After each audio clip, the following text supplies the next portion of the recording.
and welcome to Charby the Hamster, your source for hamster and small animal care, tips, tricks, ways to save money, ways to prepare, build hamster enclosure, feed medicine, anything and everything that your hamster and other small animal would need to live a long, happy, healthy life.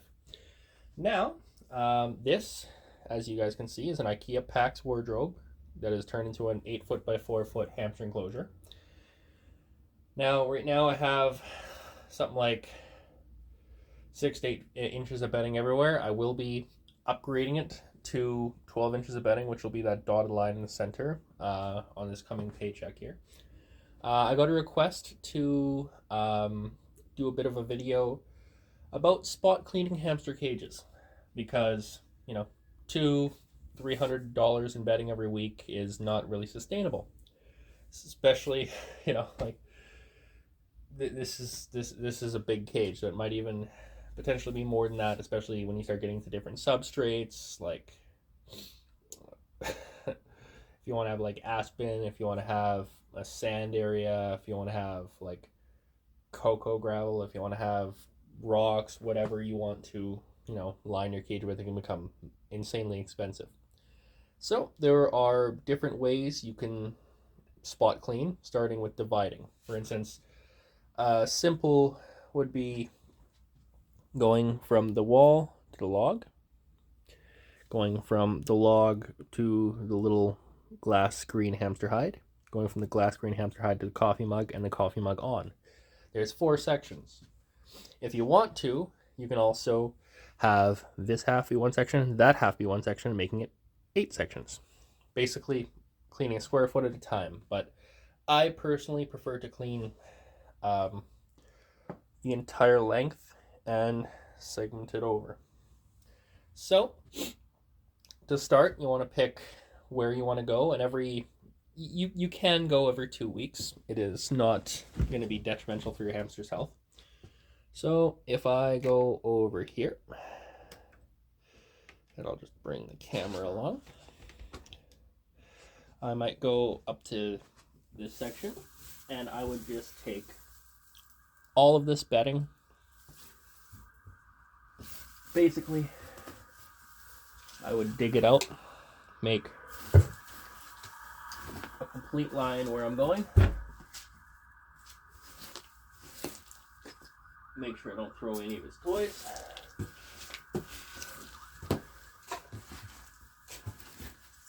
I would then grab a garbage bag, take everything from here, so it would be absolutely no bedding in this section. Completely clean it out.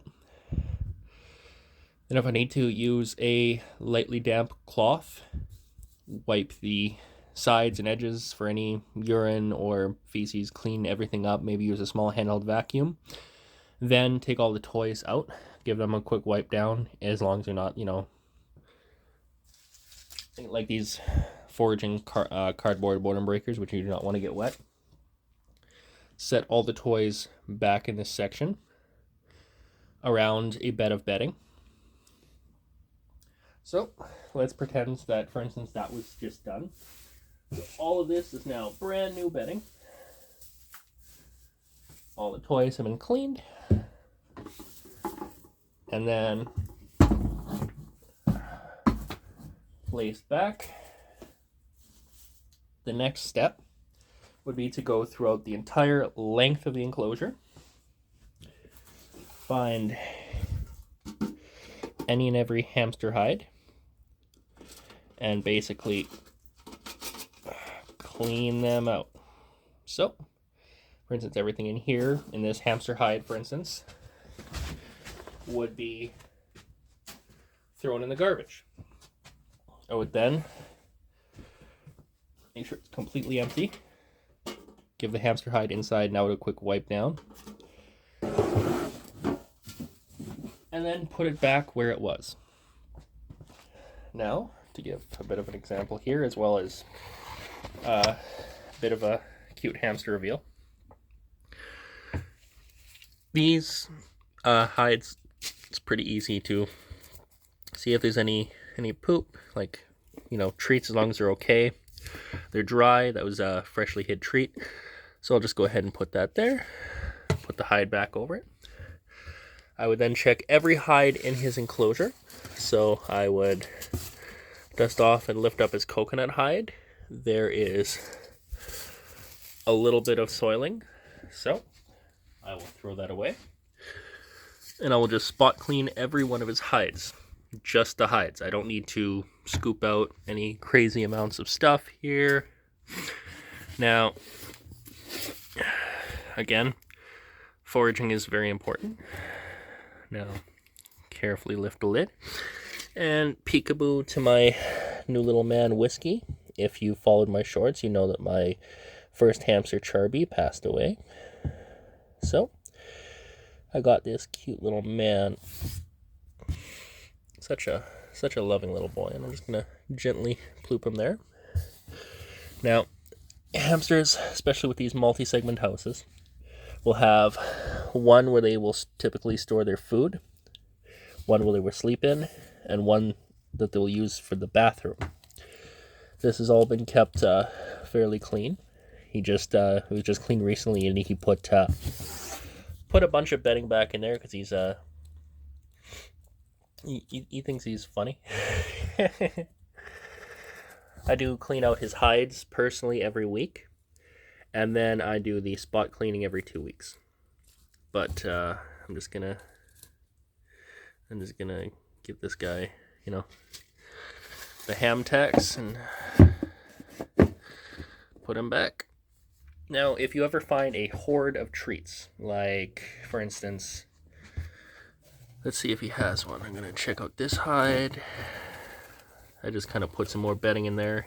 He pulled some chew toys. So anytime you find treats, let's say they're soiled, like if that hamster treat that I had over there was wet, I would throw it out. I would then grab a new hamster treat and I would put it in the same spot. Anytime the hamster has a hoard and you do cleaning, you want to replace the hoard. You do not want to use the same soggy treats because that can cause mold and mildew and stuff that can be detrimental for your hamster's health. You do want to put dry treats after you clean the area back in the same spot so as to lower their stress levels. One of the main reasons, aside from finance, that you spot clean in the first place is to lower the hamster's stress. The poo, the urine, the scent, it smells like them. It makes them feel comfortable. You do not want to just full clean even if you're a millionaire and just, overly stress your little ham. So, what you do instead is you just go check out, make sure there's no wet spots, make sure there's no, abundance of hamster poop. He was clearly just using that one as a sleepy little nap hide here. Personally, I like to make sure that my hamsters have a water dish full of clean water, a small food dish full of pellets, a couple hides that are full of different seeds and the like for them to forage, and tons of hides everywhere. Like, this is one of his favorite hides, and it has been cleaned out recently.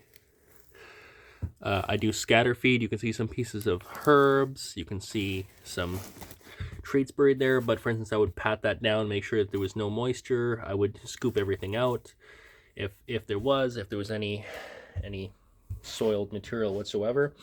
And basically I would go into every little hide and just make sure that they're all clean, make sure that there's no soiling.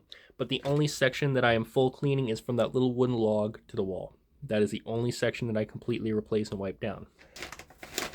Now, whenever you finish cleaning a hamster's enclosure, you want to scatter feed. You should be doing it every week or a couple days at least, depending on how much you scatter feed.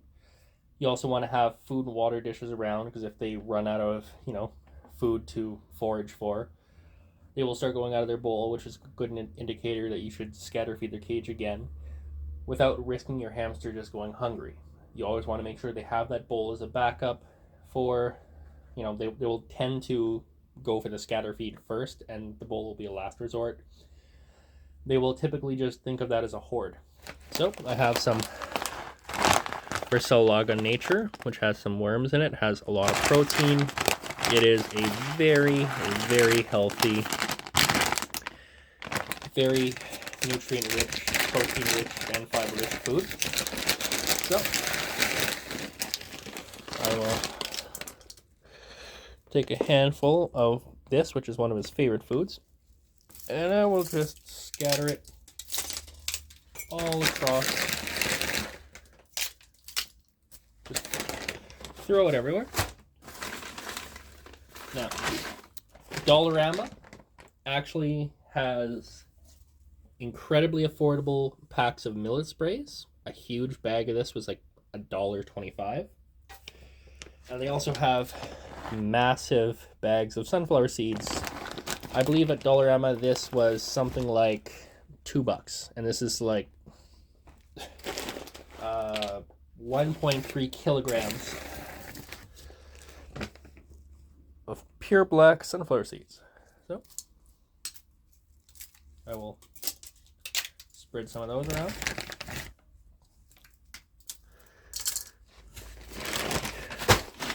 Then for one of my favorite hamster diets, Higgins Sunburst.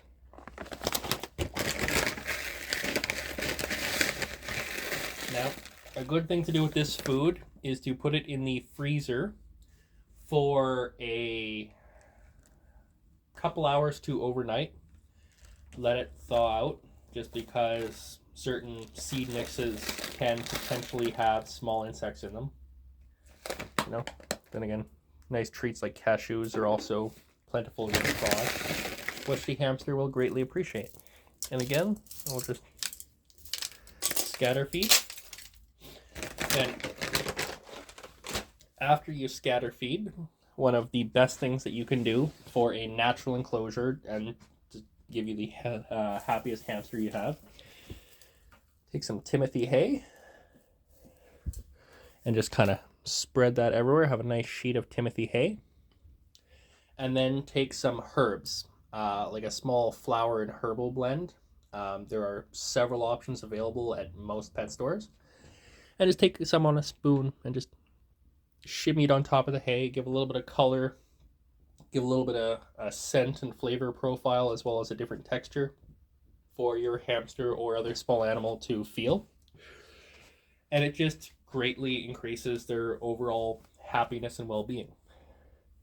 And just like that, instead of spending $200 and changing all of this, like, I don't know, a bag, maybe two, fix this section, move on over a bag, maybe two, at like $20 a bag, fix this section, bag, maybe two, the third, period of 2 weeks, do this section. You can even use toys and other hides as markers. So like if I want to level this all out here, put the log there, put a chew toy here, put a foraging toy here, and then, kind of vary his hide, make it feel a bit more natural for the little guy. I might want to put a hide there as well. I can go from the wall to the hide, from the hide to the hide, from the hide to the cage, from the cage to the end of the cage, from the end of the cage to the wall, and I can segment where I'm cleaning that way. And that is how you spot clean a hamster enclosure. If you have any other requests for videos, please do feel free to put them in the comment section below. And me and my little guy would be more than happy to make a video explaining anything that you would like to know. So, from Vic and Whiskey at Charby the Hamster, we thank you very much, and until next time, have a good one.